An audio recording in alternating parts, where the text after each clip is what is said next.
తెలంగాణలో కాంగ్రెస్ ప్రభుత్వం అధికారంలోకి వచ్చిన తర్వాత బీసీ బిడ్డలను ఏ విధంగా ఇబ్బంది పెడతా ఉందనేది అనేక జిల్లాలలో చూస్తున్నటువంటి పరిస్థితి కనిపిస్తూ ఉంది. నిన్న ఒట్టజానయ్య యాదవ్ అన్నని ఏ విధంగా ఇబ్బంది పెట్టారు ఏంటి, తను పోరాడుతున్నటువంటి భూముల కోసం కావచ్చు, దానికోసం కావచ్చు, సబ్ రిజిస్టర్ ఆఫీస్ వద్ద కూర్చొని తను దాదాపు ఉదయం నుంచి సాయంత్రం వరకు కూడా ధర్నా చేశాడు. కానీ ఏం జరుగుతుంది ఏంటి అనేది కూడా ఒక్కసారి పోలీసులు కూడా ఆలోచించాల్సిన అవసరం ఉంటుంది. కానీ ఇక్కడ డైరెక్ట్గా ఒట్టజానయ్య యాదవ్ అన్నని పోలీసుల వ్యాన్లో తీసుకెళ్లడం కావచ్చు, కొంత అస్వస్థతకి గురవ్వడం కావచ్చు, ఎట్లా పడితే అట్లా ఇలా పోలీసు వ్యవస్థ కూడా ఏ విధంగా చేస్తుంది అనేది కూడా మనం చూస్తూ ఉన్నాం. మరి మాట్లాడించే ప్రయత్నం చేద్దాం. అన్న పరిస్థితి కొంచెం నిలకడగా ఉందని తెలిసింది. ప్రస్తుతం మనం గాంధీ హాస్పిటల్లో ఉన్నాం. ఒక్కసారి మాట్లాడే ప్రయత్నం చేద్దాం. అన్న మనతో ఉన్నారు. అన్న, అసలు ఏంటి, ఏం జరుగుతుంది? ఒక బీసీ బిడ్డ మీద మీరు చేస్తున్నటువంటి పోరాటం మీద ప్రభుత్వం అక్కసు వెళ్ళగనుకోవచ్చా, ఏం చెప్తారు?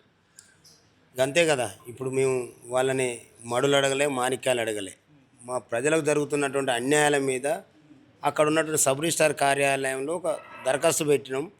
అక్కడ తప్పు డాక్యుమెంట్లు రిజిస్టర్ అవుతూ ఉన్నాయి. దానికి సంబంధించిన ఎవిడెన్స్ అక్కడ పెట్టి మేము అనేక మార్లు మేము పోలీస్ స్టేషన్లో పిటిషన్లు ఇస్తే ఎఫ్ఐఆర్లు అయి ఉన్నాయి. ఆ ఎఫ్ఐఆర్లు అయిన తర్వాత వాళ్ళని ఎందుకు పట్టుకురావట్లేరని మేము అడిగినప్పుడు వాళ్ళు అమెరికాలో ఉంటారు, దొరకట్లేరు. వాళ్ళు దొరికినప్పుడు పట్టుకొస్తాం, వాళ్ళు ఇక్కడికి వచ్చినప్పుడు అడ్రస్ చెప్పండి, మాకు ఇన్ఫర్మేషన్ ఇవ్వండి అని చెప్పి పోలీసు వాళ్ళే చెప్పారు.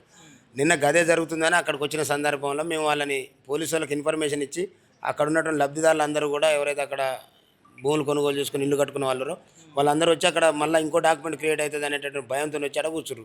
పోలీసులు అప్పటి వరకు వచ్చి వాళ్ళని పడకపోతామని చెప్పి చివరికి మా అక్కడ వాస్తవంగా 10 ఏళ్ల క్రితం నుంచి ఇల్లు కట్టుకొని ఉంటున్నటువంటి వాళ్ళని తీసుకొని వాళ్ళ పక్షాన కొట్లాడుతున్నట్టు నన్ను పట్టుకొని పోయి పోలీస్ స్టేషన్లో పెట్టి మళ్ళీ 3వ తప్పుడు డాక్యుమెంట్ క్రియేట్ చేశారు. అంటే ఇప్పటికే 2 ఎఫ్ఐఆర్లు అయి ఉన్నప్పటికీ కూడా వాళ్ళు దొంగ, అంటే వాళ్ళు రెడ్డి సామాజిక వర్గానికి చెందినవారు కాబట్టి అక్కడ ఉన్నటువంటి సర్వోత్తమ్ రెడ్డి, జగదీశ్వర్ రెడ్డి, ఇవాళ నల్లు ఉమాజ్యోతి రెడ్డి, అదేవిధంగా మహేందర్ రెడ్డి సబ్ రిజిస్టార్, వీళ్ళంతా రెడ్లు ఇక్కడ బీసీ, ఎస్సీ, ఎస్టీ, మైనార్టీల ఐక్యతని చూసి నిజంగా కనుక అక్కడ ఏదైనా జరిగితే ఇవాళ బీసీల చైతన్యం బీసీలు గెలిచినట్టుగా అవుతుంది కాబట్టి బరాబర్ వాళ్ళకు ఉన్నటువంటి అధికారాన్ని అడ్డం పెట్టుకొని తప్పు డాక్యుమెంట్ అయినప్పటికీ కూడా కోర్టులో పెండింగ్లు ఉన్నప్పటికైనా కూడా మళ్ళీ ఆ యొక్క రిజిస్ట్రేషన్ని నిన్న పోలీసుల ద్వారానే మాత్రం అప్పటి వరకు వాళ్ళతో పిలిపించి మాట్లాడతామని చెప్పి నన్ను 100 మంది పోలీసులు, అంటే ఒక మనిషి మాదిరిగా కాకుండా ఒక జంతువు మాదిరిగా క్రూరంగా మీద పడి తీసుకుపోయి ఆ బండ్లో వేసి బండ్లో కొక్కి తీసుకొని నాకు అంటే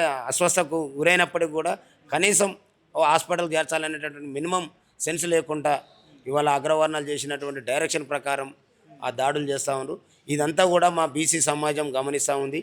ఇంతకాలం అయినప్పటికీ కూడా 80 ఏళ్ల తర్వాత మేము ప్రశ్నించటమే తప్పుగా భావించే కాడికి రావటానికి గల కారణాలు ఇవాళ విశ్లేషిస్తూ ఉన్నాం. ఇప్పటి వరకు నల్గొండ జిల్లాలో మారోజు వీరన్న, బెల్లి లలిత, సాంబశివుడు, రాములు, అనేక మంది బీసీ బిడ్డలు తెలంగాణ ఉద్యమంలో శ్రీకాంతాచార్య, అంటే ప్రాణాలు త్యాగాలు మాయి, రాజ్యాలు భోగాలు వాళ్ళే, వీటిని సహించే పరిస్థితి లేదు. మా సమాజం చైతన్యవంతమైంది.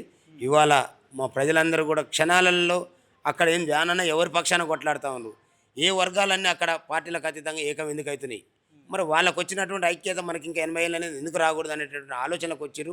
ఇవాళ వాళ్ళు ఎంత దుర్మార్గంగా ఇట్లాంటి కుట్రలు చేస్తే అంతకంటే హీనంగా ఈ రాష్ట్రం నుంచి, అధికారం నుండి వాళ్ళు కోల్పోతానికి సన్నద్ధమయ్యే విధంగా మా ప్రజలు చైతన్యమవుతారు. అంటే బీఆర్ఎస్ పార్టీ చాలా గొప్పగా చెప్తుంది, బీసీలకి మేము మద్దతు తెలుపుతాం, బీసీలకి రిజర్వేషన్ కోసం పోరాటం చేస్తుంది బీఆర్ఎస్ పార్టీ అని చెప్తా ఉన్నారు. కానీ ఆ సూర్యాపేట నియోజకవర్గంలోని ఎమ్మెల్యేగా ఉన్నటువంటి జగదీశ్వర్ రెడ్డి గారు ఒక బీసీ బిడ్డనైన మిమ్మల్ని అనేక విధాలుగా ఇబ్బంది పెడతా ఉన్నారు. ఏం చెప్పదలుచుకున్నారు అండి?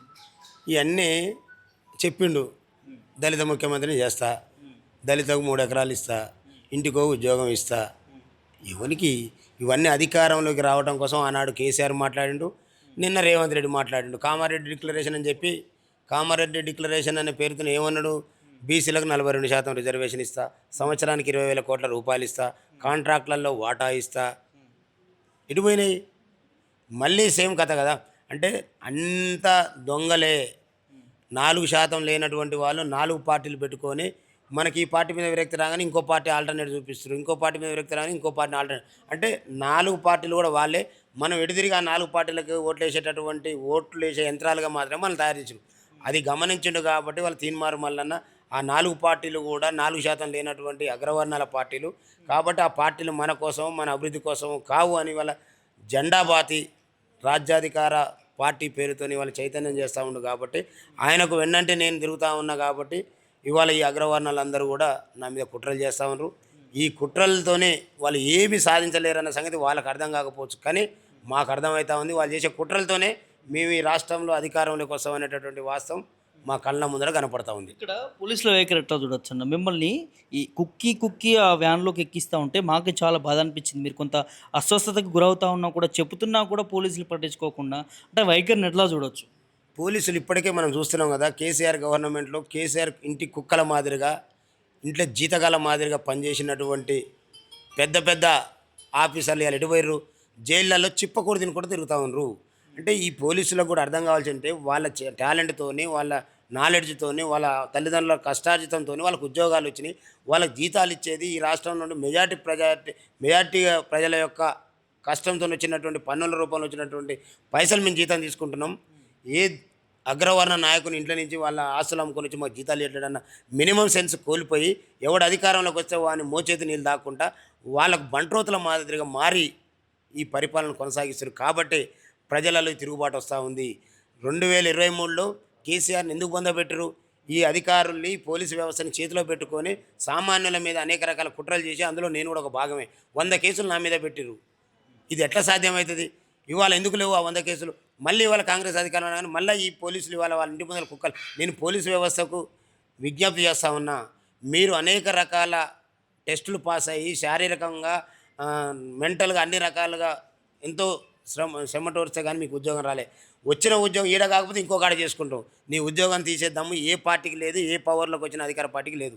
కానీ మీరు నిజాయితీగా చేస్తే భగవంతుని బ్లెస్సింగ్స్ ఉంటాయి. కానీ వాళ్ళ ఇళ్ళ ముందర కుక్కల మాదిరిగా ఏమ్మా, నిన్న సబ్ రిజిస్టర్ ఆఫీస్ కార్యాలయం కాడ 100 మంది పేదోళ్ళ మీద 3 డాక్యుమెంట్ తప్పు డాక్యుమెంట్లు అని తెలిసి కూడా వీళ్ళు ఏం చేయలేని పరిస్థితి. ఏమనంటే ఇక్కడ డిస్టర్బ్ అవుతుంది అంటాడు, ల్యాండ్ ఆర్డర్ ప్రాబ్లం అవుతుంది అంటారు. ఆయనకి వాని కూడా మీకు పిటిషన్ ఇచ్చినట్టే ఇవ్వలేడు. పైన ఉన్న ధర ఆయన గెలిచిన ఆయన ఉత్తుదే అధికారం అంటూ పెట్టుకుని ఆయన చెప్తే. అందుకని పోలీసు వ్యవస్థలో మార్పు రావాలి. రాకపోతే ఆ మూల్యం చెల్లించుకోక తప్పదు. మీరు ఎవరికి అధికారం సొంతం కాదు. మేము చెప్తా ఉన్నాం, 2029లో మెజార్టీ వర్గాలదే అధికారం, మెజార్టీ వర్గాలు చైతన్యం అయితే ఆ రోజు మీరు ఈ బాంచనగిరి చేసినటువంటి పోలీసుల బతుకులు ఇవాళ కేసీఆర్ పాలనలో ఏ రకంగానైతే అనుభవిస్తూ ఉన్నారో మీకు గదే గతి పడుతుంది. మరి ముఖ్యంగా సూర్యాపేట నియోజకవర్గంలో చెప్తా ఉన్నా, మీరు అక్కడ ఉన్నటువంటి అగ్రవర్ణ అధికార పార్టీ నాయకులకు తొత్తులుగా మారితే మీరు భవిష్యత్తులో మీరు సమాజం ముందు తలెత్తుకునేటటువంటి పరిస్థితి లేకుండా మా ప్రభుత్వం వచ్చిన తర్వాత మీకు బుద్ధి చెప్పక తప్పదు. అందులో ఉన్నది కూడా మా జాతి బిడ్డలే కాబట్టి మీ ఒంట్లో చీము నెత్తురు ఉంటే, ఇప్పటికైనా ఆత్మాభిమానం ఉంటే వాస్తవానికి సపోర్ట్ చేయండి. లేదంటే రాజీనామా చేసి రండి, అందరం కలిసి ఇంకేదైనా పని చేసుకొని బతుకుదాం. తర్వాత అధికారం వచ్చిన తర్వాత మళ్ళీ మిమ్మల్ని అధికారంలో గడ్డ తీసుకొని చెప్తాం. కానీ ఇట్లాంటి ఈ జాతిలో పుట్టి ఈ జాతి పరువు తీసే విధంగా, ఈ జాతికి ద్రోహం చేసే విధంగా ఆ 3-4% లేనటువంటి దొంగల కాడ వాళ్ళు ఇచ్చేటటువంటి పదవులకు, వాళ్ళు ఇచ్చేటటువంటి పోస్టింగ్ల కోసం ఆశపడి ఈ లుచ్చా పని చేయొద్దని పోలీసు వారిని ఈ మీడియా ద్వారా హెచ్చరిస్తూ ఉన్నాను. ఈ సంఘటన జరిగిన తర్వాత తీన్మార్ మల్లన్న గారు స్పందించడం జరిగిందా? ఎట్లా చూస్తారు? ఇవాళ పార్టీ అంతా నాకు అండగా నిలబడ్డది. ఇవాళ తీన్మార్ మల్లన్న గారు స్పందించడం అంటేనే మా పార్టీ ఇవాళ నా వెంట నడుస్తూ ఉంది. రాష్ట్ర వ్యాప్తంగా నాకు జరిగిన అన్యాయం మీద ప్రశ్నిస్తూ ఉంది. ఈ ప్రభుత్వాలను నిలదీస్తూ ఉన్నాం. బరాబర్ 2-3 రోజులలో అవసరమైతే ఆ పోలీస్ స్టేషన్ ముట్టడాలు లేకుండా అక్కడ ఉన్నటువంటి బహిరంగ చర్చగా మా పార్టీ పిలుపునిస్తే మా పార్టీ అంతా వచ్చి ఈ ఇష్యూని నిగ్గు తేల్చేంత వరకు అక్కడ నిజమైనటువంటి లబ్ధిదారులకు న్యాయం జరిగి అక్రమార్కులకు, దుర్మార్గులకు పనిష్మెంట్ జరిగేంత వరకు రాజ్యాధికార పార్టీ ఆ లబ్ధిదారులకు అండగా ఉంటుంది. తీన్మార్ మల్లన్నే వాళ్ళకు అండగా ఉంటాడు. ఫైనల్గా ఆ నియోజకవర్గ ఎమ్మెల్యే గారు దీని వెనకాల ఉన్నారనే ఆరోపణలు వస్తూ ఉన్నాయి, ఎట్లా చూడొచ్చు? అక్కడ ఒక ఎమ్మెల్యే ఉండన్న సంగతి ఆ ప్రజలు మర్చిపోయారు. ఆడ ఇది లేదు అది లేదు అంటే ఏది లేని పరిస్థితి ఉంది. ఎమ్మెల్యే గెలిచి ఇంటికాడ పండుకొని ఓడిపోయిన ఆయన కొడుకు వచ్చి ఆడ పెత్తనం చేస్తూ ఉండు. ఏం పెత్తనం అంటే ఆడ ఏం దొరుకుతుంది, ఆడ ఏం కబ్జా చేయాలి, ఆడ నుంచి ఏం దోసుకోవాలి. మళ్ళీ నేను అయితేనో కానీ ఇప్పటికే మా అయ్యను 3 సార్లు ఓడించారు. మళ్ళీ నన్ను గెలిపిస్తారని నమ్మకం నాకేం లేదు. ఈ 3 ఏళ్ళు అయితే మళ్ళీ నాకు కూడా ఏముంటుందో ఉండదని ఒక తొట్టిగాంగని ఎంటేసుకొని, కబ్జా కోళ్ళని ఎంటేసుకొని గల్లీలల్లా తిరుక్కుంటా ఏడ ఖాళీగా ఉంది, ఏం ఖాళీగా ఉంది, ఎవడొచ్చి నాకు ఏం చెప్తాడో చెప్తూ దాన్ని బట్టి పైన ఉన్నటువంటి అధికారాన్ని అడ్డం పెట్టుకొని డబ్బులు సంపాదించుకునే పనిలో ఉండదు తప్ప వాళ్ళకేం ప్రజల మీద ఎందుకు ప్రేమ ఉంటుందా? వాళ్ళు ఎంతమంది ఉన్నారు, వాళ్ళ జాతి ఎంతమంది ఉన్నారు? మెజార్టీ వర్గాలు మనం ఓట్లు వేస్తామంటే దాన్ని అడ్డం పెట్టుకొని ఇప్పటి వరకు వాళ్ళ బతుకులు తీసిరు. ఇప్పుడు ఇక భవిష్యత్తులో అది లేదు. వాళ్ళకి గెలుస్తామనే నమ్మకం లేదు కాబట్టి వాళ్ళు ఇట్లాంటి దుర్మార్గాలు చేస్తూ ఉన్నారు. ఫైనల్గా సూర్యాపేట ప్రజలకు ఏం చెప్పదలుచుకున్నారన్న? కొంత ఒట్టే జానయ్య గారికి ఏదో జరిగిందని కొంత ఆవేదనలో ఉన్నారు వారు కొంత. అంతా మీ ఆరోగ్య దాని మీద ఏం చెప్పదలుచుకున్నారు? సూర్యాపేట నియోజకవర్గ ప్రజలందరికీ కూడా ధన్యవాదాలు తెలియజేస్తా ఉన్నా. మీ అందరి ఆశీర్వాదం ఉంది కాబట్టి ఇవాళ ఈ దుర్మార్గులు ఇన్ని రకాల కుట్రలు చేసినా మళ్ళీ నేను ఆరోగ్యంగా నిలబడి మీ ముందుకు రావడానికి సిద్ధమవుతా ఉన్నా. ఆ భగవంతుని ఆశీర్వాదంతో పాటు సూర్యాపేట నియోజకవర్గ ప్రజల బీసీ ఎస్సీ ఎస్టీ మైనార్టీ ప్రజల ఆశీర్వాదం నాకు ఎల్లవేళలు ఉండాలని భగవంతుని కోరుకుంటా ఉన్నా. నేను 106 అయినా 600 అయినా నన్ను ఏ రకమైనటువంటి ఎన్ని రకాల కుట్రలు చేసినా అక్కడ మెజార్టీ వర్గాలకు జరుగుతున్నటువంటి అన్యాయాల మీద గలాన్ని ఆపే ప్రసక్తి లేదు. వీళ్ళు చేస్తున్న దుర్మార్గాలని వెండగట్టాల్సిందే. బరాబర్ ఇక్కడ జరుగుతున్నటువంటి ఏ కబ్జా మీద కానీ ఏ అన్యాయం మీద కానీ ఎక్కడ ఏ సమస్య ఉన్నా మీ వెంట నేనుంటా. చివరి క్షణం వరకు మీ వెంట నేను పోరాడతా. వీళ్ళు చేసేటటువంటి దాడులు వీళ్ళు చేసే దుర్మార్గాలను నన్ను ఆపలేవు అనేటటువంటి వాస్తవాన్ని ఈ మీడియా ద్వారా తెలియజేస్తూ మెజార్టీ వర్గాలు ఇక్కడ గమనించాల్సినటువంటిది ఒకటే, నిన్న జరిగినటువంటి సబ్ రిజిస్ట్రార్ కార్యాలయం దగ్గర వజ్రా హోమ్స్ అనేది సూర్యాపేటలో ఎవరికి తెలియనటువంటి విషయం కాదు. 2018 వరకు కన్స్ట్రక్షన్ అయ్యి ఇల్లు నిర్మాణం చేసుకుని ఇల్లు ఈ సంసారాలు చేస్తూ జీవితాలు గడుపుతున్నటువంటి దాని మీద 2023లో ఒక డాక్యుమెంట్, 24లో ఒక డాక్యుమెంట్, మళ్ళీ ఇప్పుడు ఒక డాక్యుమెంట్.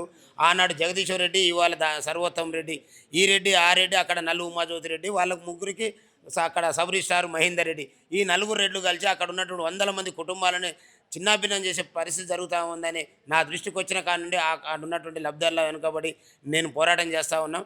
ఆ పోరాటాన్ని సూర్యాపేట ప్రజలందరూ కూడా గ్రహించాలి.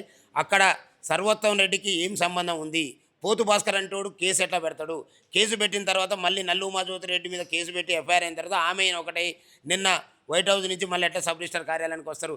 ఇవన్నీ అక్కడ విఘ్నులైనటువంటి మేధావులైనటువంటి విద్యావంతులైనటువంటి బీసీ ఎస్సీ ఎస్టీ సమాజం ఆలోచన చేయండి. ఇక్కడ జరుగుతున్నటువంటి పోరాటం బీసీలు ఐక్యమవుతున్నారు అనగానే ఇవాళ అక్కడ ఉన్నటువంటి అగ్రవర్ణాలన్నీ కూడా పార్టీలకు అతీతంగా ఐక్యమై మరి నన్ను గతంలోనే 2023లో 100 కేసులు పెట్టి జగదీశ్వర్ రెడ్డి అంతమొందించాలనుకుంటూ, కానీ ఆ భగవంతుని ఆశీర్వాదంతో బతికి మళ్ళీ మీ ముందుకు వచ్చిన మళ్ళీ వాళ్ళ ఇద్దరు కలిసి వాళ్ళకి అడ్డు లేకుండా చేయాలి. సూర్యాపేటలో జానయ్య అంటాడు మనకు అడ్డం అవుతా ఉండు, మన సమాజానికి అడ్డం అవుతా ఉండు అనేటువంటి దుర్మార్గపు ఆలోచన చేస్తూ ఉంది. కాబట్టి మరి అక్కడ ఉన్నటువంటి మెజార్టీ ప్రజలను ఇప్పటికైనా మేల్కొని మన వర్గాలకు జరుగుతున్నటువంటి అన్యాయాల మీద గలమెత్తాల్సిందిగా మీ అందరూ కూడా విజ్ఞప్తి చేస్తూ ఉన్నాం. మిమ్మల్ని పక్కకు తప్పించే విధంగా మీకు బెదిరింపు కాల్స్ వచ్చి ఒట్టే జానయ్య పక్కకి వెళ్తే ఇక్కడ ఇదంతా క్లియర్ అవుతుందనే ఆలోచనలో ఉన్నట్టుగా కొంత సమాచారం అంతా ఉంది. నిజంగా మీకు బెదిరింపు కాల్స్ వస్తున్నాయి? 100 బెదిరింపు కాల్స్ ఇప్పుడు కాదు, నేను రాజకీయాల్లో వాళ్ళ మీద తిరుగుబాటు మొదలుపెట్టిన నాటి నుండే వస్తూ ఉన్నాయి. కానీ ఏ ఒక్క రోజు కూడా వాళ్ళ బెదిరింపులకు భయపడే ప్రసక్తి లేదు. నేను బీసీ రక్తం పంచుకొని పుట్టినటువంటి బిడ్డని ఇవాళ ఈ దొంగలు ఈ దోపిడీ వర్గాలు భయభ్రాంతులకు గురి చేస్తే భయపడే ప్రసక్తి లేదు. మా వర్గాలకు అధికారాన్ని అందించేంత వరకు వాళ్ళు ఎన్ని కుట్రలు చేసినా కుట్రలు ఛేదించి మా వర్గాలకు అధికారాన్ని అందించి మా వర్గాల కళ్ళల్లో ఆనందం చూసేంత వరకు తీన్మార్ మల్లన్న గారి నాయకత్వంలో ఈ రాష్ట్రం అంతా పర్యటించి ఈ రాష్ట్రంలో మా ప్రజలందరినీ చైతన్యం చేసి మరో తమిళనాడు మాదిరిగా ఈ రాష్ట్రాన్ని బీసీల చేతిలోకి తీసుకునేంత వరకు కూడా వెనకడిగేసేది లేదని తెలియజేస్తాను. ఓవరాల్గా ఇవాళ బీసీ బిడ్డలు ఎక్కడున్నా కూడా ఏ ప్రాంతం నుంచి కూడా పోరాటం చేస్తూ ఉన్నా కూడా ఈ రెడ్డి వర్గానికి చెందినటువంటి నాయకులంతా కూడా ఇబ్బంది పెట్టే ప్రయత్నాలు జరుగుతూ ఉన్నాయి. ఇవాళ సూర్యాపేటలో జరుగుతున్నటువంటి ల్యాండ్ ఇష్యూ మీద ఒట్టే జానయ్య యాదవ్ ఎన్నో రోజుల నుంచి కూడా పోరాటం చేస్తూ ఉన్నాడు. ఇవాళ ఒక్కరిని పక్కకు పెట్టేసి దీన్ని క్లియర్ చేసుకోవాలని చూస్తున్నటువంటి నాయకుల మీద ఖచ్చితంగా ఒట్టే జానయ్య యాదవ్ వారు చెప్తా ఉన్నారు, డిమాండ్ చేస్తూ ఉన్నారు. వెంటనే దీనికి సంబంధించిన దాని మీద కూడా యాక్షన్ తీసుకోవాల్సిన అవసరం ఉంటుంది. లేకపోతే తెలంగాణ రాజ్యాధికార పార్టీ నుంచి కూడా పెద్ద ఎత్తున ఆందోళనకు ముందుకెళ్తామంటూ కూడా వారు చెప్తున్నటువంటి సందర్భం కనిపిస్తుంది. వీడియో సమత ప్రభాకర్, పుల్టన్ మీడియా, గాంధీ హాస్పిటల్ నుంచి.